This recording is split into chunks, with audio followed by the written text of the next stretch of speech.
Right, pretty good. It's now 6:15, and I'm going to call the meeting to order. Roll call, please. Councilmember Barrientos. Present. Councilmember Branning is absent for the record. Councilmember Carling. Here. Vice Mayor Kick. Here. Mayor Marchand. Okay, so we're moving into a closed session, but I'd like to open the public comment period. Is there anybody that wishes to provide public comment before we move into closed session? Seeing none in the audience. Is there anyone online? Okay, in that case, we're going to adjourn into closed session. We're going to be conferring with Labor Negotiator Conference Joint Powers Agency. Okay, very good. Let's go.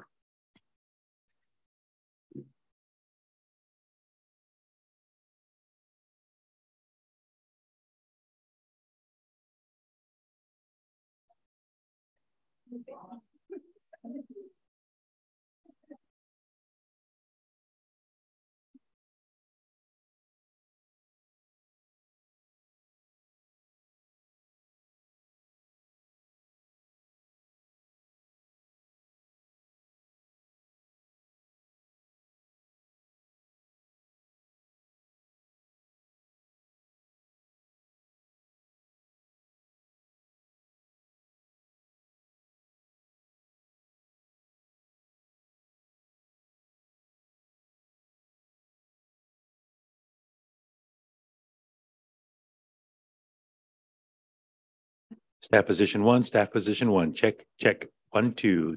Staff position 1, audio check. Staff position 2, audio check, staff position 2, audio check, 1, 2, 1, 2, check, check, 1, 2, staff position 2. Check.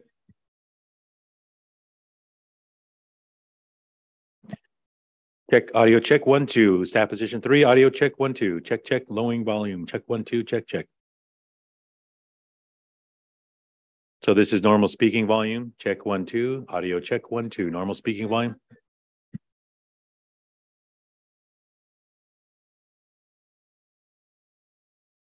Staff position 4, audio check, 1, 2, staff position 4, audio check, 1, 2, staff position 4, audio check, 1, 2.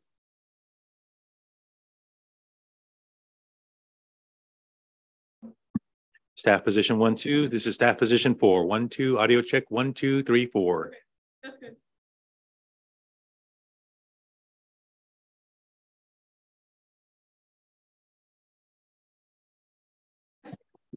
Audio check, 1, 2, staff position 5, 1, 2, audio check, 1, 2, this is staff position 5. Staff position 6, audio check, 1, 2, staff position 6, 1, 2, 3. Okay.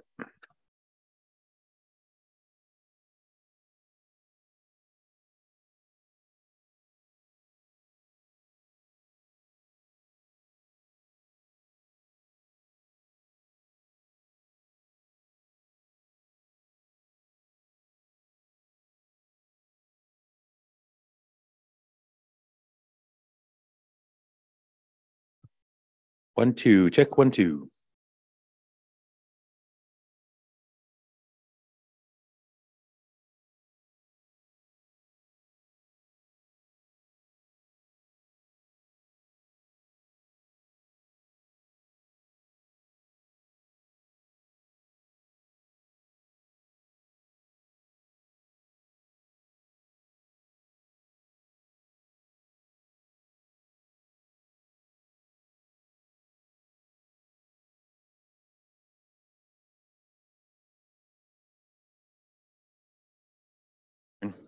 Audio check, 1, 2, audio check, 1, 2, 3, 4. This is the lectern mic. Lectern mic. Okay.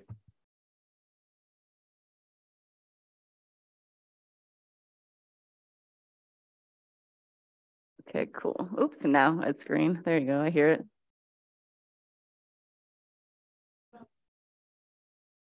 Usually we say something and then they tell you you're Yeah. Okay.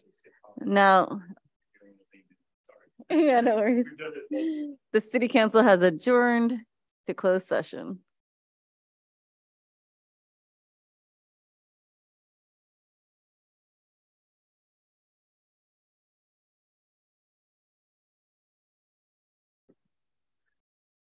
This one has a camera on it and is a lot louder. Can you hear me though?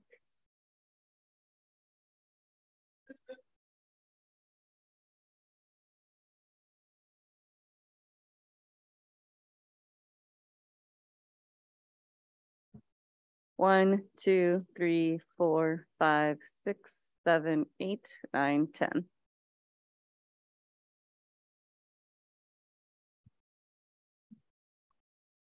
One, two, three, 4, 5.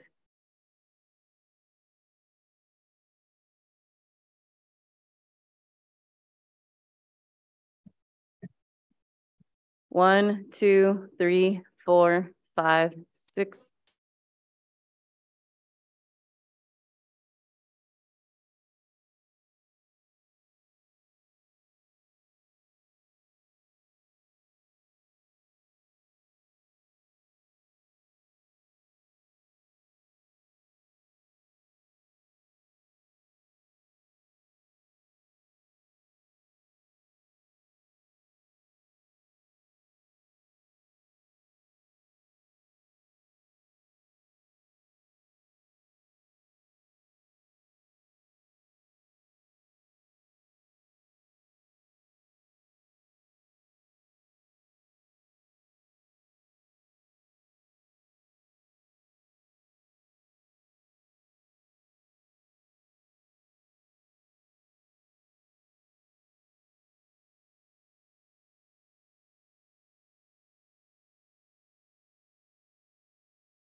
Good evening, Mayor and council members. The time is 6:59 and TV 30 will count you in at 7 o'clock.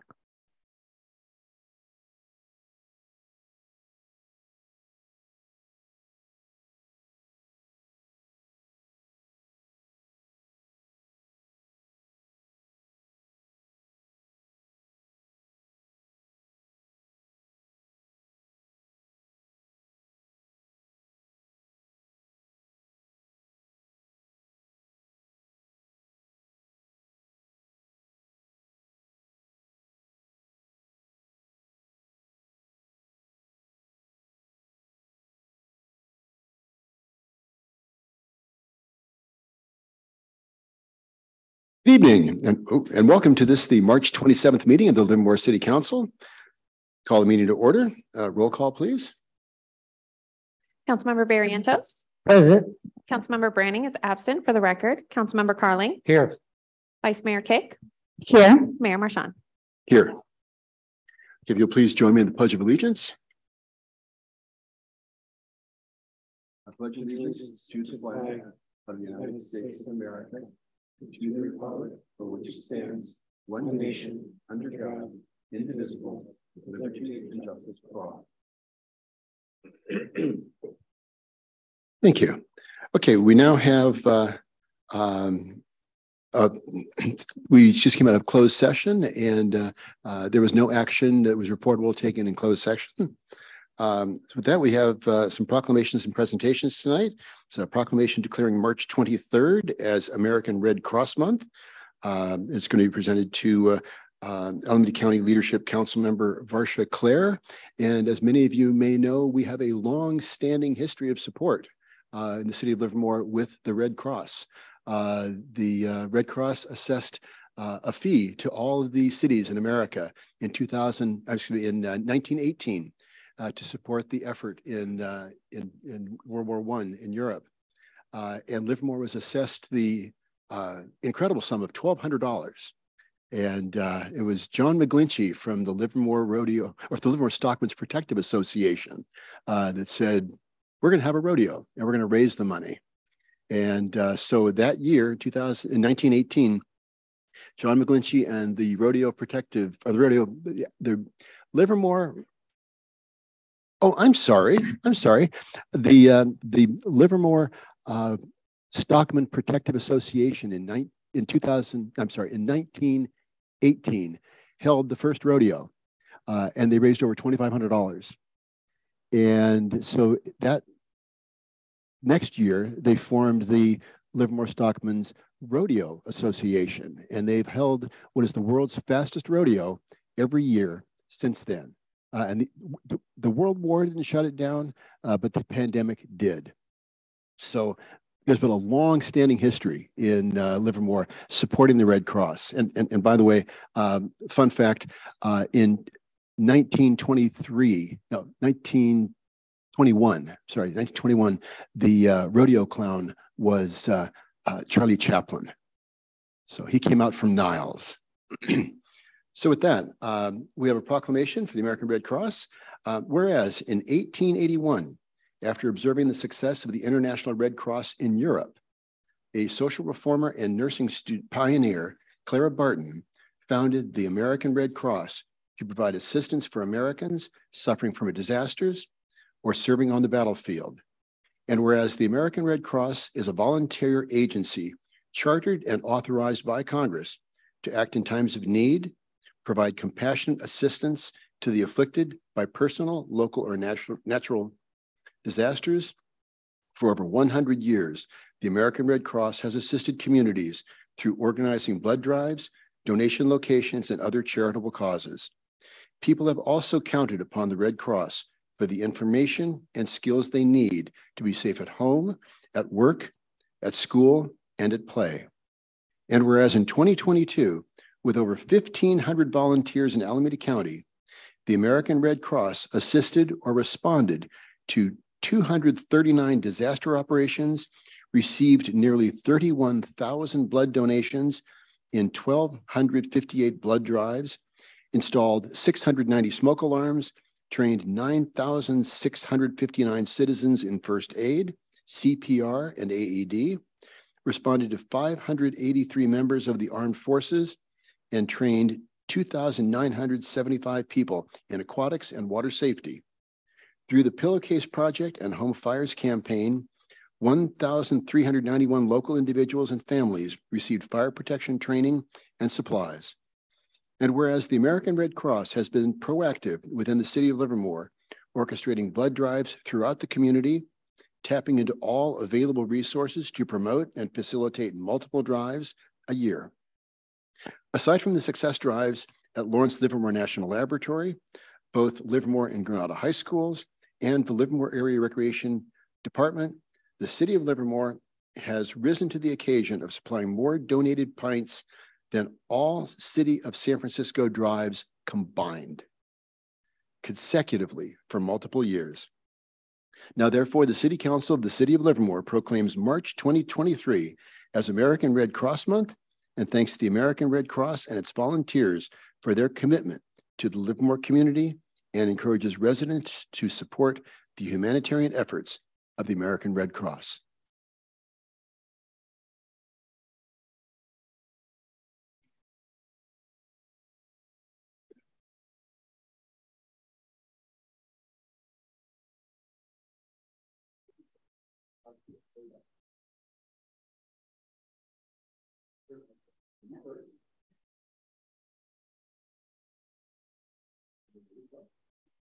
Yeah.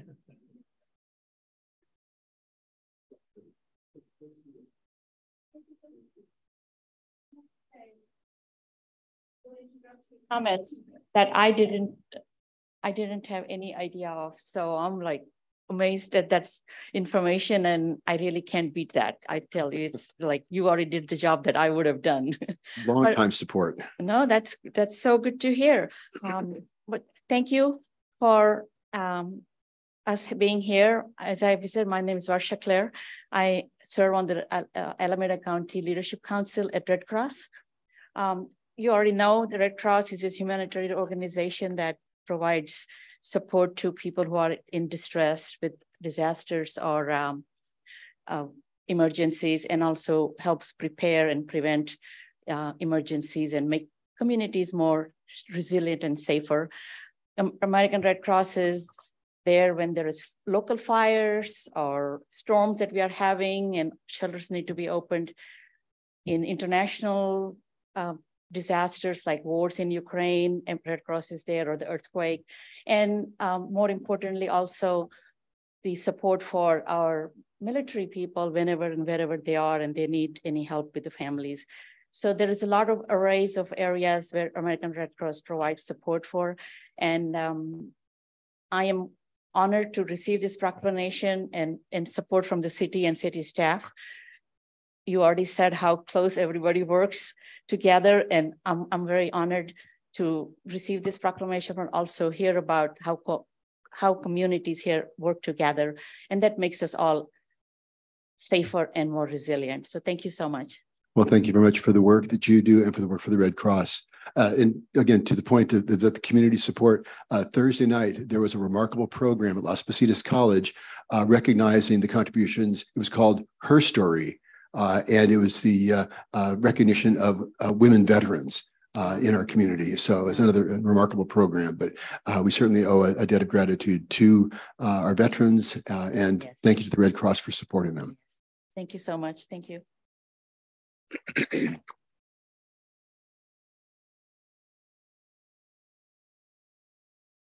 Next, we have a proclamation declaring March 2023 as March for Meals Month. We're presenting this to Carrie Oldis, Meals on Wheels Program Manager.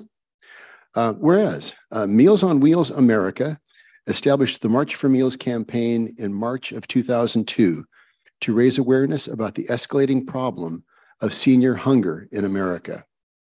And whereas since 1997, Spectrum Community Services Meals on Wheels program has been in partnership with Stanford Healthcare Valley Care to provide fresh, hot meals to seniors here in the Tri-Valley. And whereas with diverse daily choices of regular and therapeutic meals that meet the specialized dietary requirements of older adults in Livermore, The Stanford Healthcare Valley Care menu serves as a model for other Meals on Wheels programs. And whereas the nutritious meals provided helps seniors maintain their health and independence, thereby preventing unnecessary falls, hospitalizations, and/or premature institutionalization.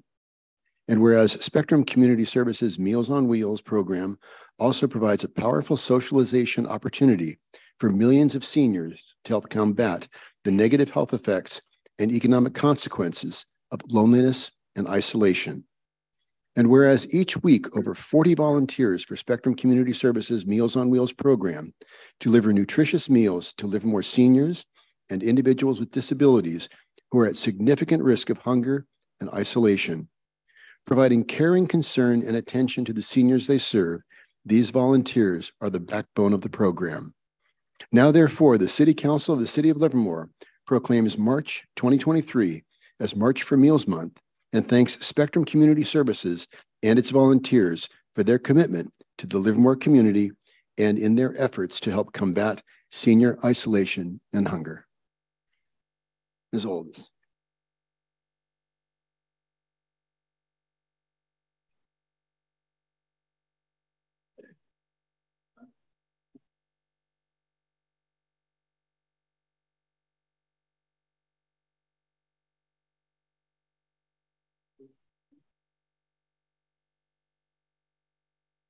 My name is Carrie Olsen, Program Manager for the One of those programs, Spectrum Community Services.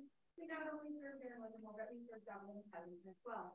And as the mayor stated, it does take over 40 volunteers here in Livermore itself, but it takes us 90 volunteers to serve the 3 cities. So every week, 90 people give their time, their energy, their gas, all of that for free to make sure that our seniors are taken care of. While we talk about the mill's not all that we do. We're really there to make sure that each and every senior that we are scheduled to see is safe and that they are home if we were anticipating them being home. And if they're not, we find out where they are before we leave for the day. It's critical to us that we know that our seniors are safe, that they are heard, that they are seen, and that we are able to do our part. We've expanded in 2023 to include a pet program. So I'm happy to be able to serve pet food and supplies to our seniors so that we know that they're eating their meal and not giving it to their pet.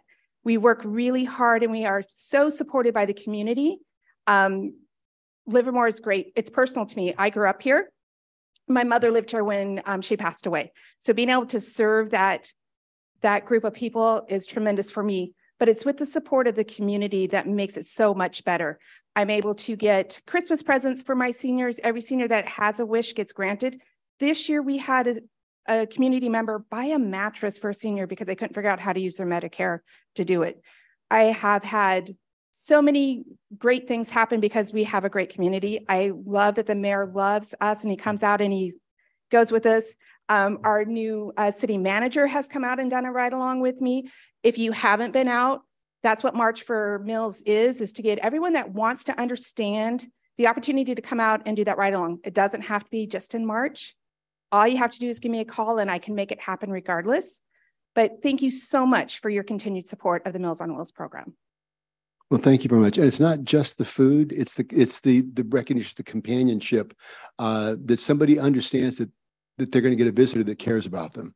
And that is so important.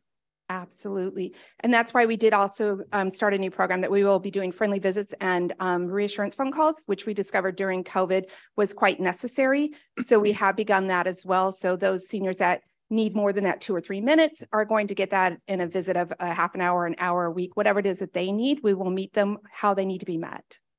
Great. Again, thank you for the great work that you do for the community. Thank you so much. Thank you.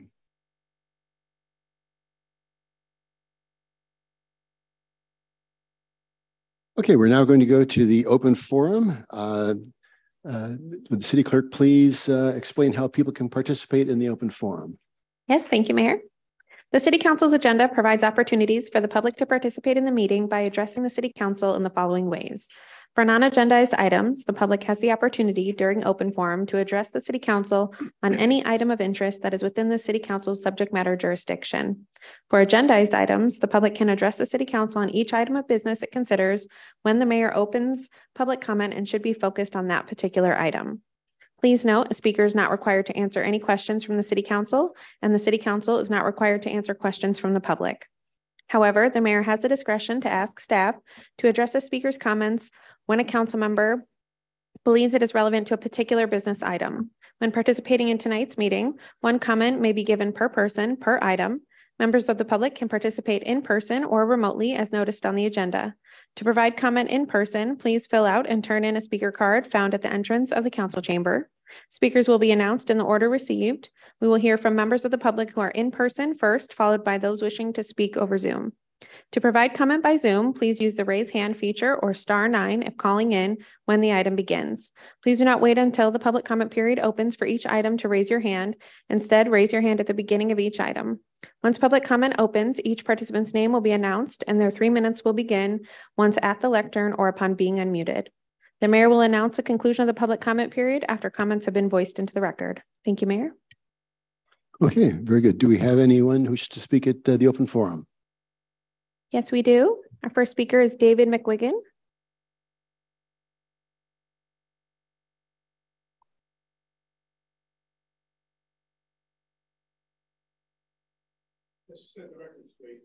Years were a direct result of your conspiring with Chief Young and Mr. Akala to maliciously withhold the response.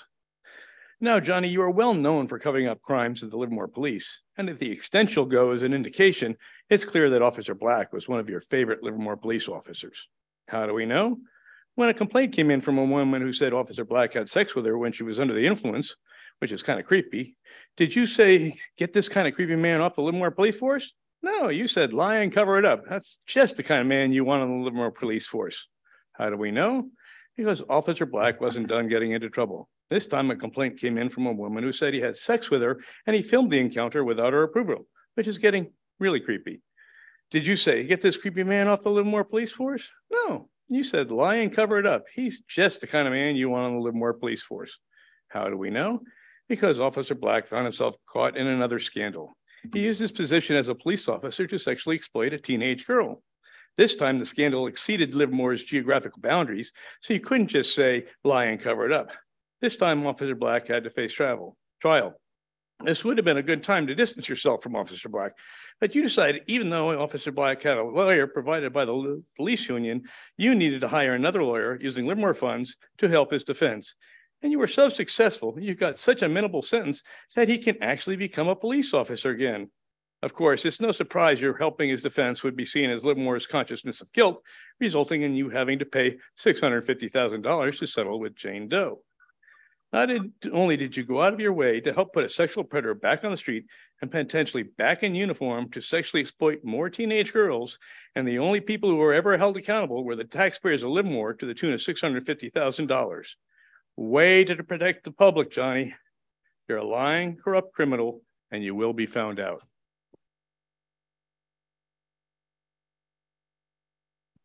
Mayor, there are no additional speakers. No more speakers? Okay, very good. Moving on to the consent calendar. Does anybody wish to pull any item on the consent calendar for discussion? Okay, with that, I'll take a motion to approve the consent calendar. Oh, I'm sorry. Is there anyone who wishes to speak on the consent calendar? No comments have been received, Mayor. I knew that. Okay, so I'm going to close the public comment period on the consent calendar. Is there a motion to approve the consent calendar? I'll move approval. Second. Moved by the Vice Mayor, seconded by Councilmember Carling. Roll call, please. Councilmember Barrientos. Aye. Councilmember Branning is absent for the record. Councilmember Carling. Aye. Vice Mayor Kick. Aye. Mayor Marchand. Aye. Okay, moving on to our first public hearing. It's a hearing to consider the Housing Element Annual Progress Report, which tracks the city's progress toward implementing the housing element. And we voted on the housing element last time, but this is a different housing element. So, okay, great. We have Tricia Ponto and Steve Stewart with the staff report. Honorable Mayor, members of the City Council, this is your City Manager, Mariana Marasheva. Mr. Mayor, thank you for announcing the presenters. This item is going to be presented by Tricia Ponto, Senior Planner in the Community Development Department. Thank you.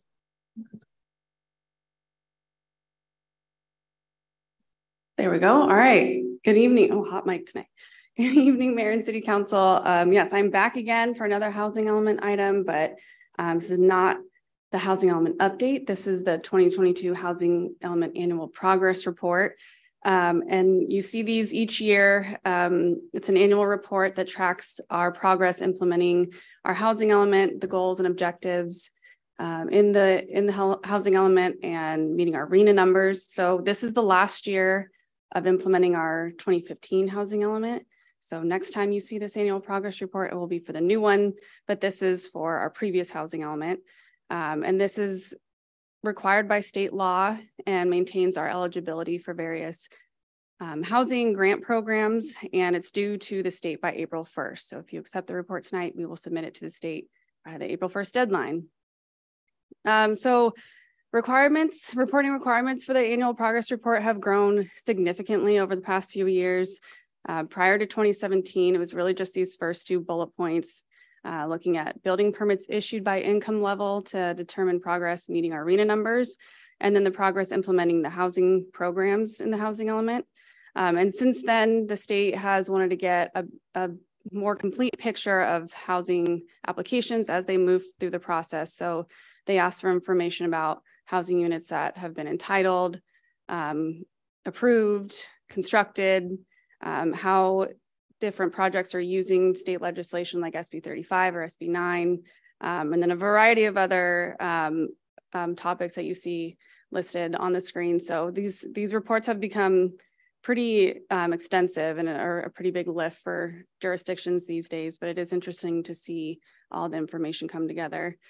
So for, again, our RHNA numbers, just a reminder, we have different requirements for different income levels. So our RHNA for the last housing element was about 2,700 units in different income levels. And in 2022, we issued permits for 106 units.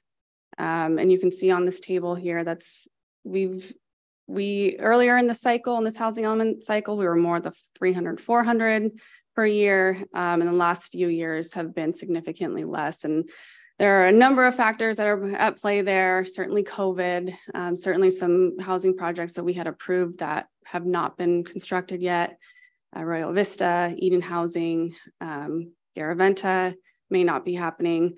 And so, we are not seeing as many as we did earlier on in the cycle. And another interesting thing is that ADUs are making up about half, if not more than half of the permits we're issuing.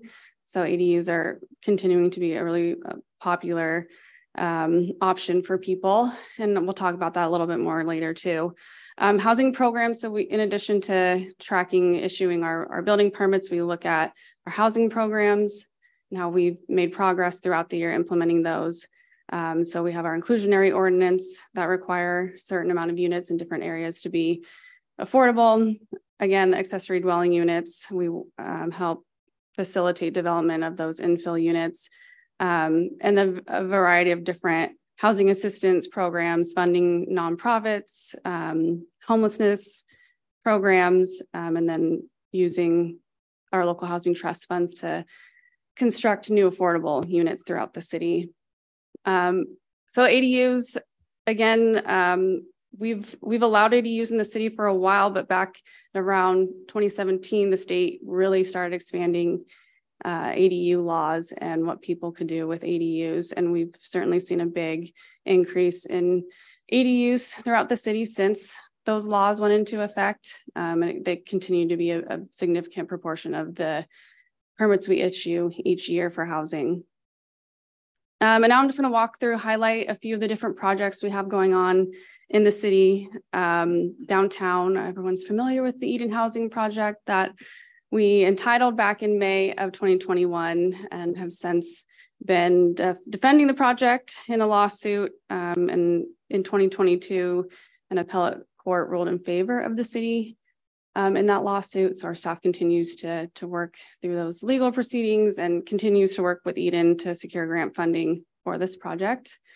And then Legacy, everyone's probably seen that pop up downtown over the past year and a half or so. That's 222 market rate rental units and 14,000 square feet of ground floor retail space along First Street. And this developer is also doing the First Street streetscape improvements that you've seen going out there. We are also working on a couple of projects for housing for special services. So the Avance project, which is now leasing or maybe fully leased now, is 44 units for persons with developmental disabilities. These are very low income units with on-site resident services. And then the Vineyard 2.0 project, we had the groundbreaking ceremony in 2022. That's 24 units of permanent supportive housing, again, with on-site supportive services. A couple of senior projects we're working on, the Pacific Avenue Senior Housing Project, the city entitled back in 2021, and has been working to help get that state several $1 million of funding from the state, so capital funding and also operating resources. And then the assisted living senior project at the Well, this is 84 assisted living suites, which will count for our RHNA numbers because they are full units. And then this project also has 44 memory care suites, which won't count towards RHNA, but are still good units to have in the city. And then the Isabel neighborhood specific plan. This is where we expect to see a lot more of the of our building permits issued over the next few years. We've already approved over 400 units in the INSP, the Triad project, and the Shea Portola project. Kind of a mix of for sale condos, rental apartments at a variety of income levels. And we have a few other projects under review in the Isabel neighborhood specific plan. So definitely expect to see a lot of our building permit activity in the next few years in this area. And then again, our housing element update. So at your last meeting, you approved the 2023 to 2031 housing element update that has new RHNA numbers. And that we received a letter on March 24th from HCD that said that it was in compliance with state law. So we have a certified housing element now. And again, your next annual progress report will be the first year of implementing our new housing element. So after we file this report, we'll be off to the races on the new housing element. And that staff recommends the City Council adopt a resolution accepting the 2022 Housing Element Annual Progress Report, and then we will file it with the state by the April 1st deadline. And that concludes our presentation. We're available for questions. Thank you very much. Do we have any public comment?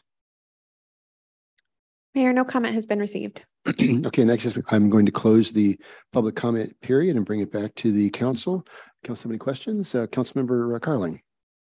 Thanks for the report. Just a couple of quick questions. I'm interested in the assisted living at the Well. So they've submitted a permit, is that right? And then where is that in the process? So I mean, it's near where I live, so I'm just curious as much as anything. Yeah, they did submit for building permits and they've been under review for a while. I'm not sure how close they are to being issued, but that was a project that was approved by the Planning Commission. So our building official, Frank Mufaraj, has let us know that the permits have been approved. So it's sort of in their hands to commence construction. Oh, cool. Okay. And I think, didn't Trumark I think it was Trumark, didn't they just buy that property? Is that included in this report? Or, is that the Arroyo Vista? Yes. Yeah. Okay. So that we will be able to include them as when they issue permits. So the original entitlement was back in, I think, 2017. So it would have been on the 2017 annual progress report showing that we approved the entitlement, but then they'll count towards our RHNA numbers when we issue the permits. So it'll be some future, not in this. Okay. Right. And your staff is checking the improvement plans for the in-tract and the home designs right now. So they're making progress on building it. Oh, good. Okay. I just had one more comment. Sure. It's okay. It was sort of interesting.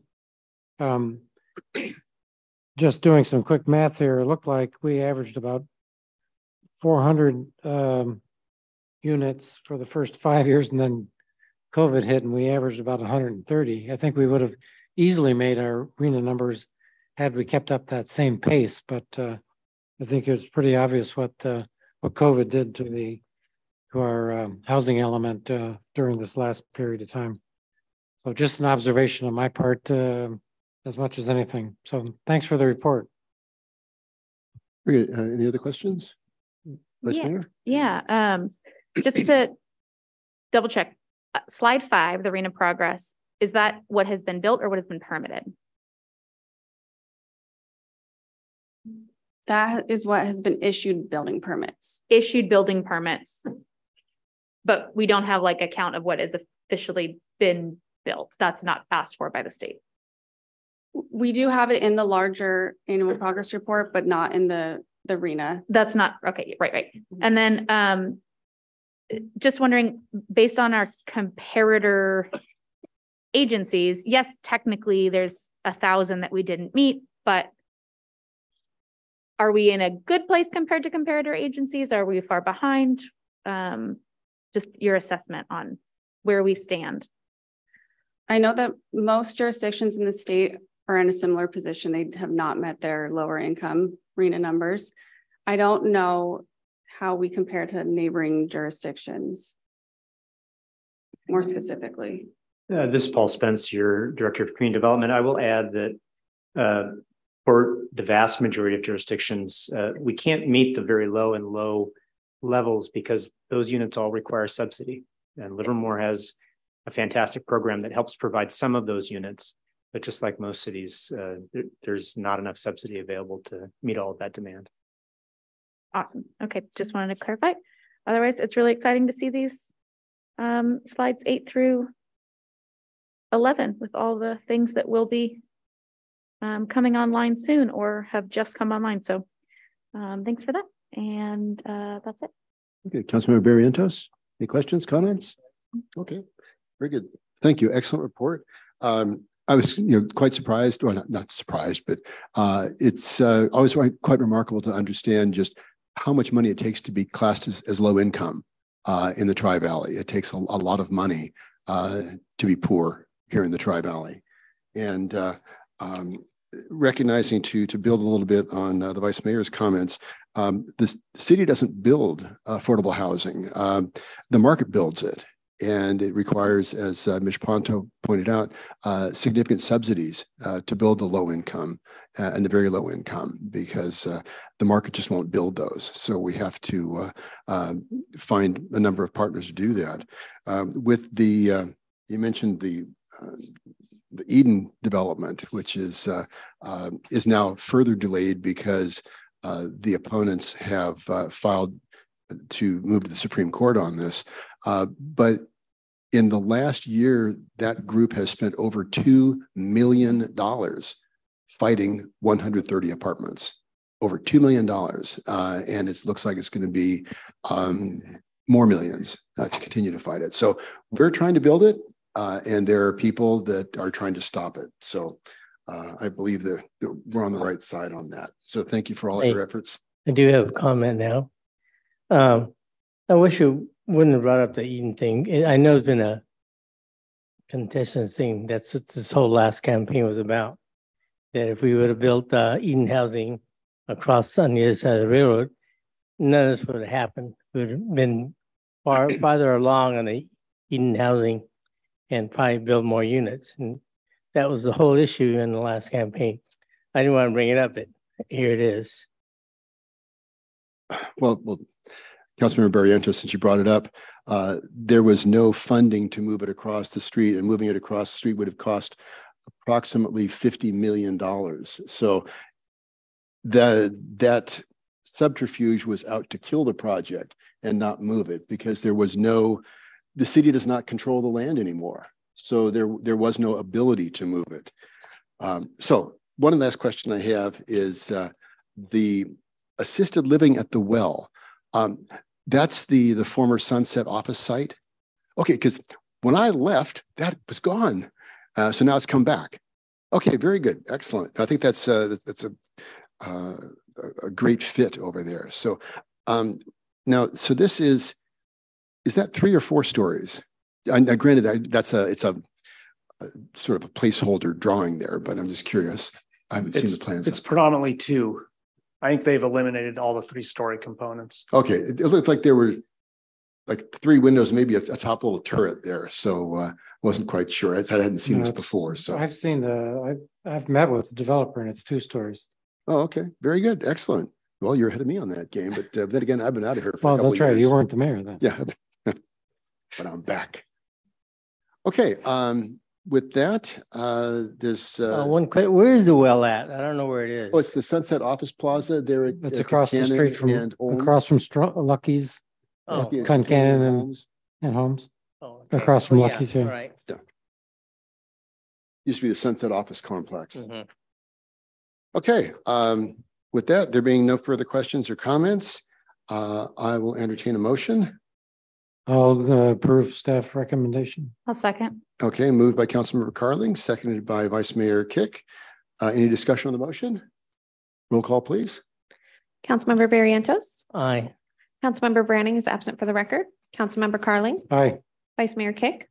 Aye. Mayor Marchand. Aye. Okay, moving on to 6.2, another public hearing to consider the adoption of a resolution establishing an annual fee for home occupation permit renewal. That's for if someone is, if the resident is employed and works from their home. Mr. Mayor, members of the City Council, this is your City Manager again, Mariana Marasheva. Item 6.2 is going to be presented by Steve Riley, Principal Planner in the Community Development Department. Thank you.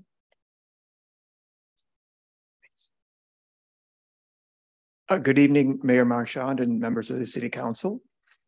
Again, the item before you is a home occupation renewal fee. The home occupations are when a resident works from home. And between 2021 and 2023, the City Council approved Development Code amendments to allow on-site clients, no more than 3 at a time, to expand the allowed uses and hours of operation to be between 7 a.m. and 9 p.m. Excuse me, to be between 9 a.m. and 7 p.m.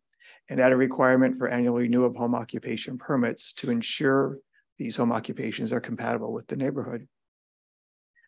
The objective of the home occupation amendments was to allow folks to work from home given the market trends and the COVID issues that we went through, and we have a lot more folks that are interested in working from home, so we wanted to facilitate that. So based on staff's estimated time to review these annual renewals, staff is recommending a renewal fee of $50. The renewal fee would be, this would be the first year we would have it. It would be due by December 31st of this year. And we would give residents a minimum of 30 days notice prior to that fee being due. And for comparison, the initial fee when somebody wants to start a home occupation permit is $99. So staff recommends that the City Council adopt a resolution establishing an annual fee for home occupation permit renewal in the amount of $50. Staff is available for any questions you may have. Okay, thank you. I will open the public comment period. Is there any public comment on this? Oh, if you please submit a card. The cards were at the, come on up, just there we are. Mary Perner's got them. Thank you, Mary.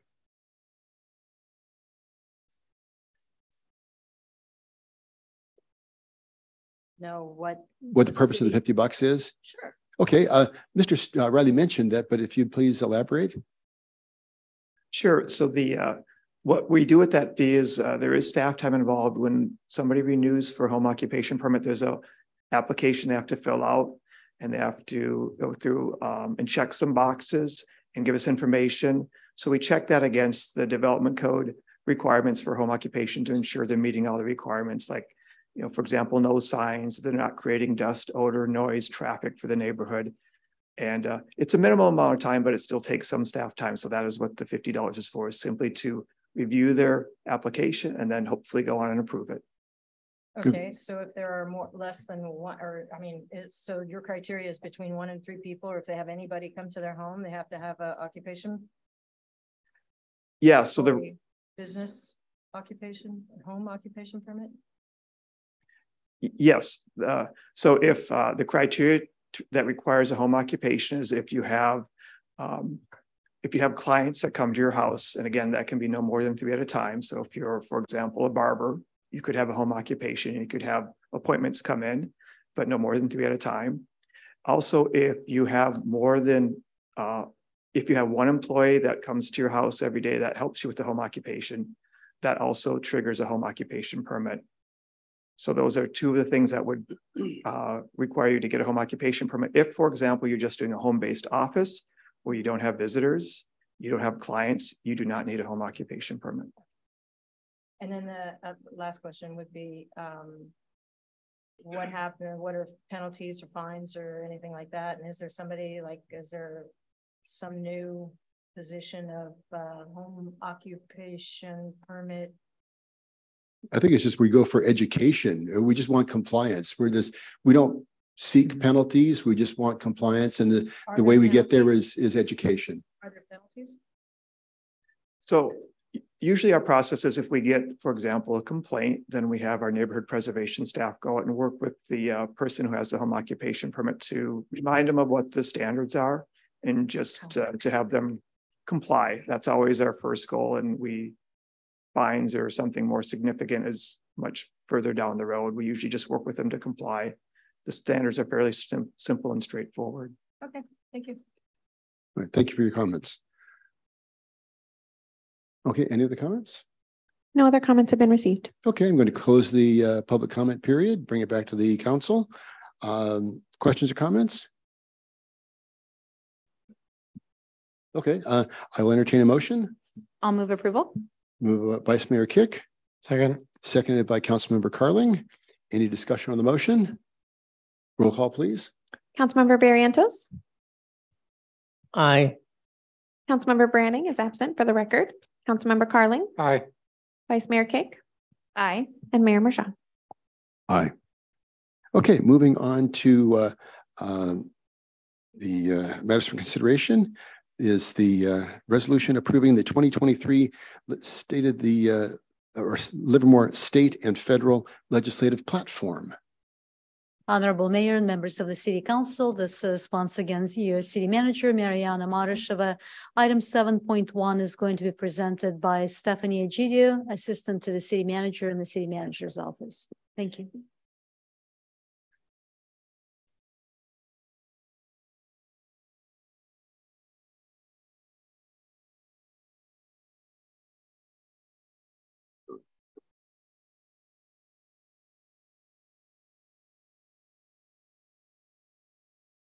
So the draft 2023 platform is substantially similar to the 2022, which means our problems just don't go away, do they?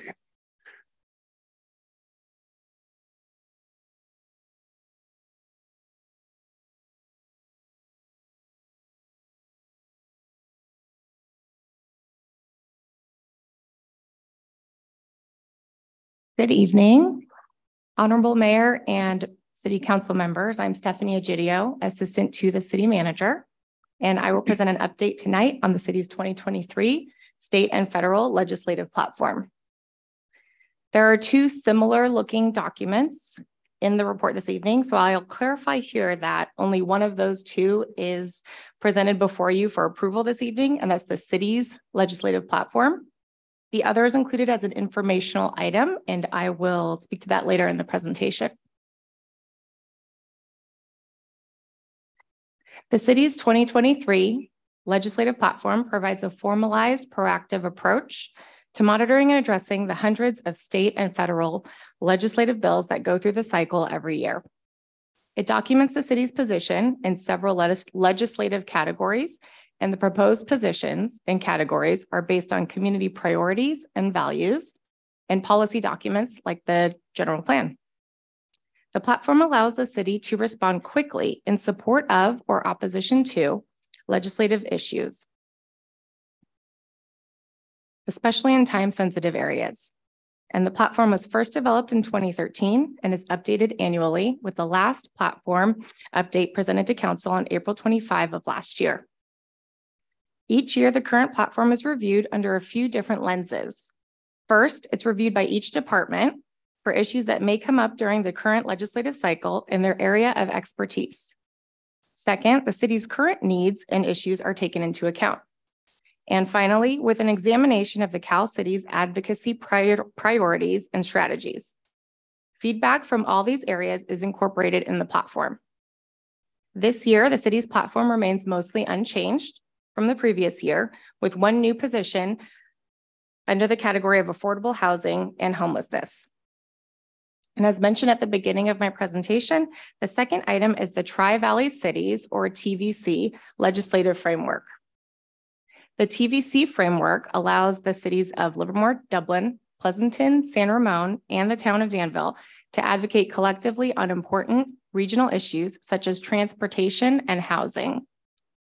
Advocating as a collective region allows Livermore's voice to be amplified at the state and federal level because as a region, we represent over 350,000 people.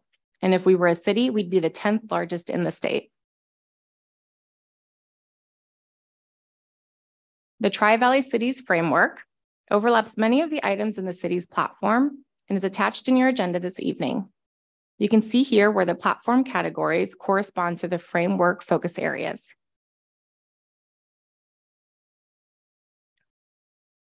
And not reflected in what is included in the agenda packet are some changes staff will make to the platform. Staff is changing the position on these three items from oppose to monitor to allow more flexibility in addressing proposed bills. So it is staff's recommendation that the City Council adopt the resolution approving the 2023 City of Livermore state and federal legislative platform with these changes incorporated. And this concludes staff's presentation. We're available for any questions you have. Thank you. Any public comment? Mayor, no comments have been received. Okay, in that case, I'm going to close the public comment period, bring it back to the council. Questions or comments from the council? Yeah, so I appreciate the notes up there. I was going to propose under affordable housing and homelessness, planning, sustainability, transportation, parking, some updates, and I see some of them up there. The only thing I would add is number 7 and 9 under affordable housing and homelessness to move from oppose to monitor, as well as number 4 under planning sustainability to move from oppose to monitor.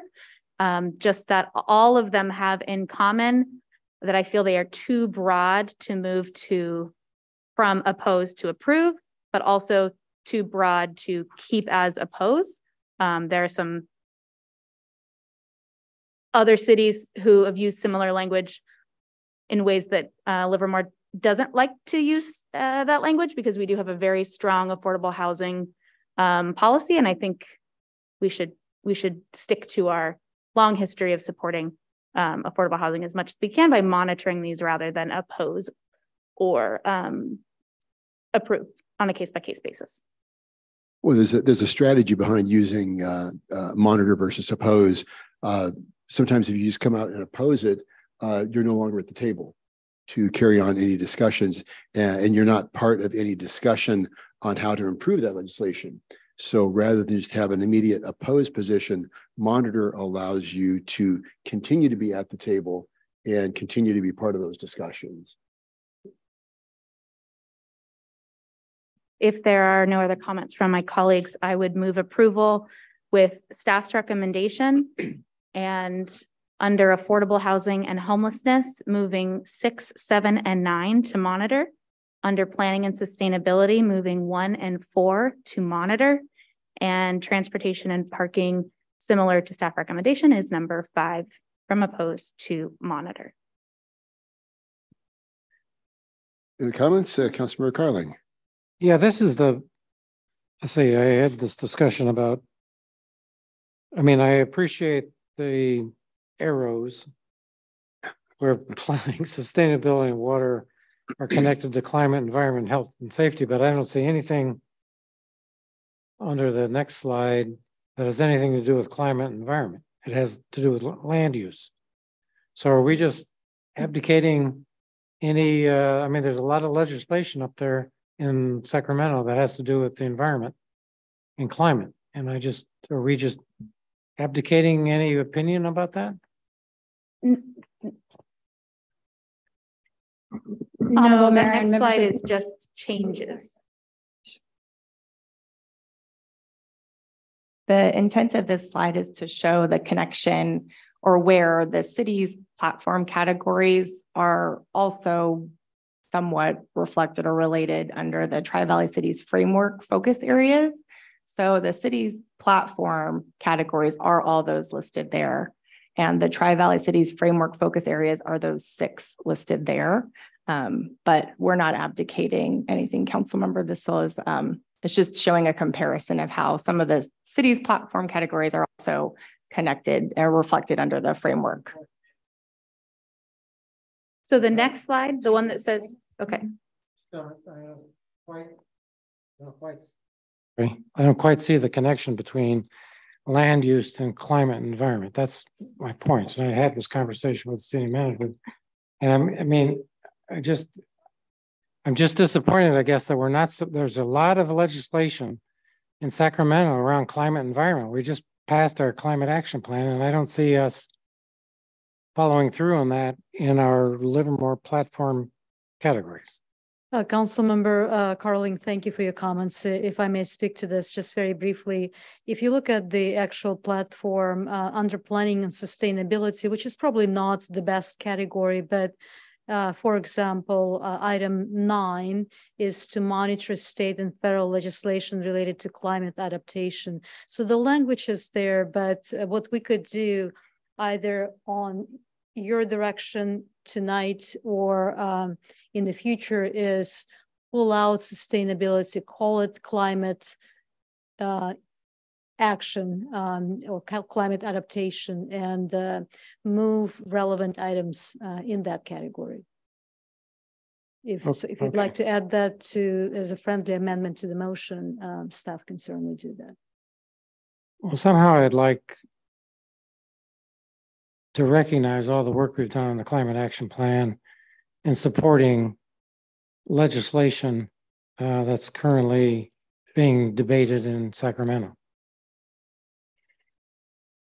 And Councilmember, again, what we can do is take items from under planning and sustainability and more specifically call out climate action related positions in a separate category. We could certainly do that. All right, thank you.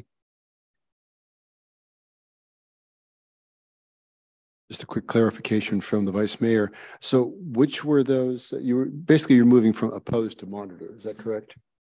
Yeah, so I want to move approval of the entire document and move from opposed to monitor on the following: affordable housing and homelessness, 6, 7, 9, planning and sustainability, 1 and 4, transportation and parking, number 5. Okay, so 6, 7, and 9, moving from opposed to monitor. Yep.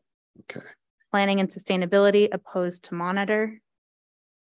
And then transportation and parking, opposed to monitor.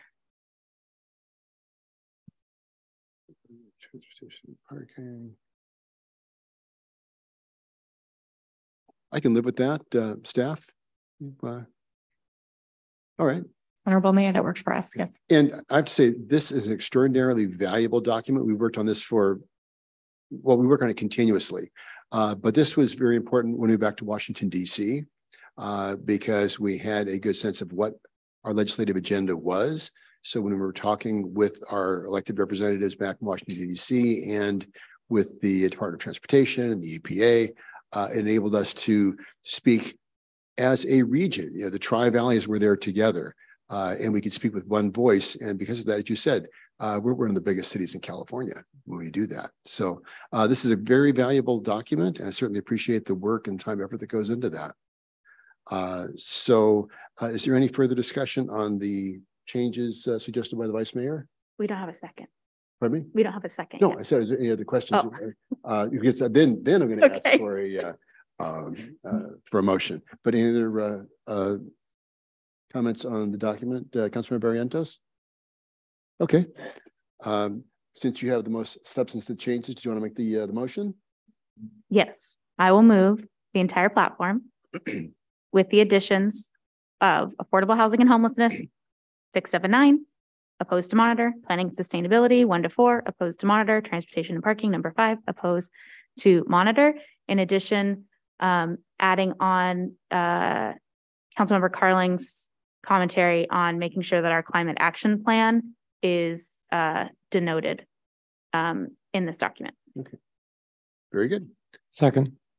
Moved by Vice Mayor Kick, seconded by Councilmember Carling.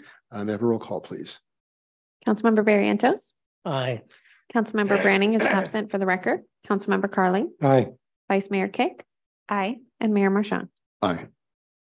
Okay, moving on to item number 8, council committee reports, matters initiated. Councilmember Carling. Got nothing. Okay. Councilmember Barrientos. We saw your written report. Well, I did attend I forget the title of that thing, the military I need some help on that. The military equipment. And militarized police equipment? Yes, that's what I attended. There aren't that many people there, but it was really interesting. And I saw, I know that we're thinking about getting some more drones later. We don't have any drones, by the way. And I think it'd be useful for the city to use in case of emergency to back up the police. But I like the report. It's very interesting. And I learned a lot. And thanks for the report. You had a good slide and presentation. And I also went to I hate calling it mixer because it sounds like you have to go drink. But it was a League of California Cities. And it was interesting. They had a panel of the Senator Glazier was there and 2 of the assembly people were there. And the 2 things I got is that affordable housing, we're in trouble with that because we're not going to have much funding from the state because they're getting deeper and deeper in the hole in their budget. And also one of the assemblymen brought up the problem with fentanyl that's becoming a big issue, and that's one of her goals. But it was good. It's a good meeting. Okay, very good. Thank you. Vice Mayor Kick. Just before this, there was a LAVSTA Projects and Services Committee that I sat in on for Councilmember Branning. And then on Saturday, I was a chaperone at Granada High School for the 24-hour relay from 10 p.m. to 2 a.m. Because the student that called to ask me to volunteer had done a tour of council with me and interviewed me on what it's like to be a council member. And she was interested in leadership, and she's still in leadership at her local school. And so it was hard to say no. But it was really cool to see 300 students walking in circles in the middle of the night to raise money for a great cause. So that was just something fun I got to do, and really cool to see a student grow in just a couple of years. And that's all I got. Okay, very good. Thank you so much. Let's see. People talk about diverse communities, and in Livermore, we live it. So, for example, on the 18th, I attended the Korean Cultural Festival at the Livermore Library, and it was just very, very colorful. It was spectacular. And then the following day, I attended a summit from the Hebei province in China.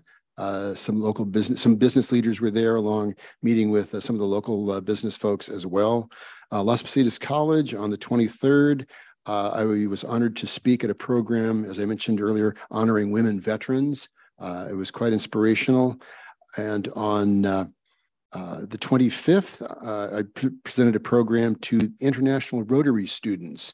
And these are students from all over the world that came from China, from Nigeria, from England, everywhere. So it's people that have a great interest, and it's always a lot of fun to talk about what a remarkable community Livermore is. And one of the things that's really interesting is when you talk to some of these folks and we talk about local zoning, local planning, And I tell them that we control the development here. And they say, well, what if the government wants to put a building here? And I says, they can't. If the federal government wants to come in here and put in a building, they can't do that. And they're just stunned that you mean they can't just come in and do it. It's no, we have local land use control. And finally, some really good news, Livermore High School, their symphonic band and their chamber orchestra are going to play at Carnegie Hall. So I was honored to present certificates to the members of the orchestra and the band, and had my own personal concert. It was remarkable. The talent of these young musicians is truly remarkable, and the bandmaster was should be very, very proud. So with that, there being no further business, meeting is adjourned.